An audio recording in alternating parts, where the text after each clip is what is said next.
Hey guys, so one of the things that I want to do on this channel is to basically do like a vlog series that can kind of document my journey as I go through the tradition of Ifa, right? Ifa is not like the technical name of the religion, but it's a name that most people I think know, or like it's very common. So I'll have to be very specific when I use the term Ifa, what I'm referring to. So generally speaking, I will, when I use the word Ifa and I say anything about Ifa, I'm probably going to be talking about the system, the tradition as a whole, right? So even though that's not the necessarily the technical name of it, that's what I'm going to use and that's what I mean. So when I say Ifa, I'm referring to the Orisha, the ancestors, Olodumare, Ifa divination system, Orumila, all of that.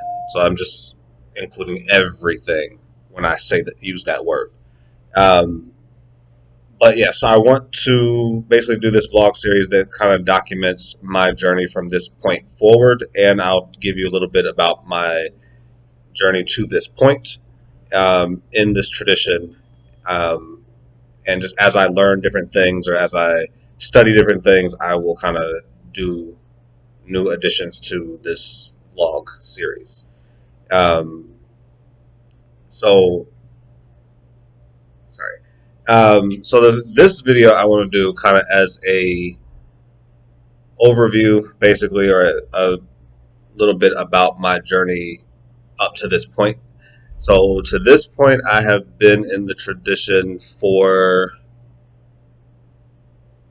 I would say like 3 years, maybe going on 4 years. Yeah, I think it'll be 4 years this year, in August of this year. So obviously, I'm still a baby in this tradition. There is a lot that I do not know. There's a lot that I'm still trying to learn, and things that I'm relearning, and so on and so forth. So, I'm kind of new, and I think that can be a good perspective for people who are also new, even if they are newer than I am. Um, so I came into this tradition kind of, well, from a human physical perspective, you would say by accident, but of course we know the ancestors and my Ori most likely guided me to where I'm at. Okay, so I was in, well, I was born and raised as a Jehovah's Witness. Okay, let's start there. And when I was 18, I left that. Okay, and I went at that point and began studying everything that I could. Because as a Jehovah's Witness, as growing up as a Jehovah's Witness, I was not allowed to study other religions. I was not allowed to ask questions really about, like, critical questions about the religion of Jehovah's Witnesses and their beliefs and practices. So you were very closed off from the rest of the world in terms of how other people in the world kind of understand the concept of God, life, existence, the cosmos, etc., etc. Um, and so when I was 18, I left that and I started studying everything that I could because I had been so closed off. Like the only perspective I knew was Jehovah's Witness, and I was like, okay, I knew that didn't work for me, but I didn't know what would work for me um, because I hadn't been exposed to anything. So I went out and I studied everything that I could. So I studied Wicca, I studied New Age philosophies, I studied ancient philosophies, I studied Islam, I studied Judaism. Like I was like dark stuff, I studied all of it. And at one point in my life, I came to a point where I discovered that the Kemetic tradition, the ancient Egyptian tradition, was still practiced. And so in ancient Egyptian culture had always been something that I was very drawn to. So when I found out that that was still a thing, I decided to go ahead and start practicing that. Like, of course, there's a lot more to the story, but I'm condensing. But I decided to go ahead and start practicing that. And I did that I was Kemetic for about 3 years, I want to say. And then after about 3 years of being Kemetic, I felt as if I was being led by God to leave that and go back to Christianity. Um, Jehovah's Witnesses is a Christian denomination, right? So I was being led to go back to Christianity, but not back to Jehovah's Witnesses, right? So I had to study because Jehovah's Witnesses don't even accept other Christians, right? Other denominations of Christianity. They think they're the only true Christians or anything, right? So I had to go study. I felt like I was being led to leave being Kemetic and go back to Christianity, but study all these other denominations that I had also been kept away from growing up.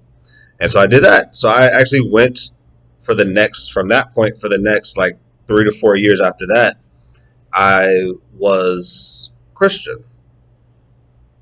And I even got baptized as a Christian in a non denominational church on my own. No one forced me to do it or coerced me to do it or anything like that. It was something I felt that I wanted to do at that time. And so I got baptized. And but as a Christian, my mind, I've always had a mind to try to inquire and ask questions and look into the deeper elements of things as much as I can. So I started, I did a lot of research outside of the Bible. Like I would read the Bible, of course, but I did a lot of research outside of the Bible and the history of Christianity, and so on and so forth, right?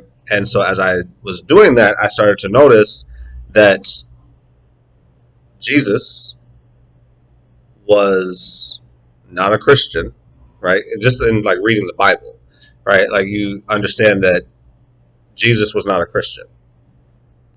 Jesus was a Jew, and he was a Jew to the day he died, right? And everything that he did had foundation in Jewish principles, Jewish religion, Jewish culture, right?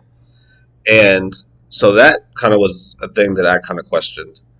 Um, and so then that kind of led me into a place where I went ultimately into Messianic Judaism, which is basically Judaism, but they believe that Jesus was the Messiah. Um, Whereas most Jews don't believe that Jesus was the Messiah. And so I was doing that for a few years. But by the time in 2015, I moved to Atlanta.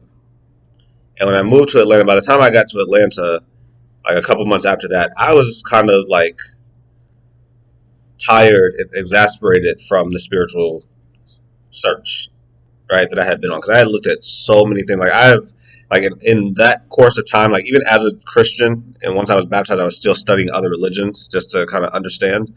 And so, starting in like by the time I got to 2015, I was like I had studied hundreds of religions, and like 2009 to 2015, studied hundreds of religions, all like everything, and it was just kind of too much. And I was like, I don't know at this point, because at that point, like Messianic Judaism wasn't really working much for me or whatever. And so I was just like, you know what, fuck it, basically. Uh, I'm going to step back from the spiritual search, right? So I still believed in God, but I guess at that point I kind of became more of, I can't really say that I was agnostic, because agnostic people kind of just don't know if there's a God or not. For me, there has always been a God. I was never agnostic. I was never atheist. But I believed in God, but I didn't know which God I believed in, which religion I was supposed to follow, who I thought God. I didn't know. I didn't know. So I kind of stepped back from the spiritual search, and I didn't do anything spiritual. I didn't pray. I didn't do any rituals. I didn't read any sacred texts. I didn't go to any church or mosque or synagogue. Excuse me, not mosque, but synagogue, or any of that type of stuff. I just was living a very secular life. And I did that but it was a very intentional thing. And I did that for like a few months, right? Like probably like 3 or 4 months maybe, just to kind of take a little rest. And then once I got to the end of that 3 to 4 months, I think that was probably like January 2016, I think was at the end of that 3 to 4 months. And so at that point, I was kind of asking myself, like, okay, when is the last time that I felt spiritually like I knew what was going on, or at home, spiritually strong or whatever, right? And I realized upon asking myself that question, I realized that the last time I felt good spiritually, like really good, was when I was Kemetic. So I began studying Kemetic tradition again, trying to get back into that, trying to refresh my memory on a lot of things and get back into that practice. Um, and so at that point, from like in 2016, January, I started up. But the thing with the Kemetic tradition has always been for me, and had always been for me, that it was very difficult to find a strong community, right? I'm not saying that those communities do not exist. I'm saying I was not able to find them, right? So I kind of had always been like well, not always, because I did find some communities, but they just they weren't good fits for me, right? So in 2016, I was kind of like a solo pagan person, solo um, Kemetic pagan person, right? And I was just doing the best I could, but I was still doing a lot of research. So in my research, I started learning about like divination and things like that. So I decided that I wanted to. This is probably like in August, I guess, of 2016. I decided that I wanted to get a reading, right? Because I had been researching it and whatever, and so I had been researching a little bit about voodoo, and hearing about the divination that they do or whatever. So I looked up online, where I could possibly get a reading. So I found on Meetup, I found an Elay, and I will keep all names and everything out of this. But I found an Elay that I didn't know the word Elay yet. I didn't even know anything. But I found a priestess on Meetup who was offering readings. So I contacted her, booked the reading, went to, where she was, and I walked in, and there was like a whole bunch of people there, and just everybody just waiting around. I was very confused. I didn't know what to do. I had never really had a reading before or anything like that, right? So I'm just sitting there until my time comes to go in. So I go in, I do the reading, I come out. But the point is, in that piece of the story, is that when I went in, I saw all these people. I saw people waiting to get readings. I saw people making.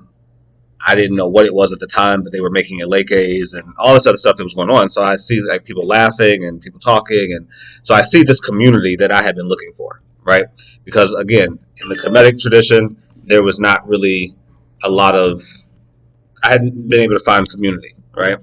And so I saw like all this community in this place, right? While I was sitting here waiting for this reading. So I go in, get the reading, I applied the reading, and it was effective. And so I kept coming back. So but it was an Elay. Now I know, of course, now I know I had found an Elay, and I started learning about Orisha and everything. So it kind of was like I was Kemetic. I wasn't looking for Ifa.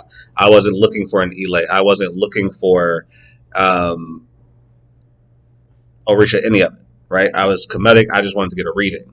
But when I went in to get the reading, there was all this community that I had been looking for. And that was the first thing that kind of grabbed me. And then the reading was accurate. That grabbed me. And then I applied some of the stuff from the reading and I saw the results of that. So that grabbed me, right? And it was just like, oh, here's something that has a community. It's in line. It kind of is in line with what I already am studying and practicing with Kemetic tradition. It's just a different, it's a different group, but it's similar, right? And there's all this community, right? And then the reading was effective, and so on and so forth. So that kind of grabbed me and made me want to keep coming back, which I did. And so from that point, from that first reading, I just kept coming back and kept learning and going to the classes that they offered, and so on and so forth, and meeting different people and learning about Orisha and learning about ancestors and learning about whatever else um, there was to learn about. I ended up doing my first, like, eventually I got to the point where I had to do my first offering. My first offering within the tradition was to Yemoja. Um, I had to give an offering to Yemoja, so I went and got the stuff, and I made the offering to Yemoja. I forget what I had to make the offering for, but I did that, and I felt like that was effective. And so it's just like it was being able to see, because at this point in my life I had studied so many different religions and traditions, and when I study things, I don't just study them, I practice them. So if I'm studying Islam, I'm going to be at the mosque. I'm going to be reading the Quran. I'm going to be praying every like 5 times a day.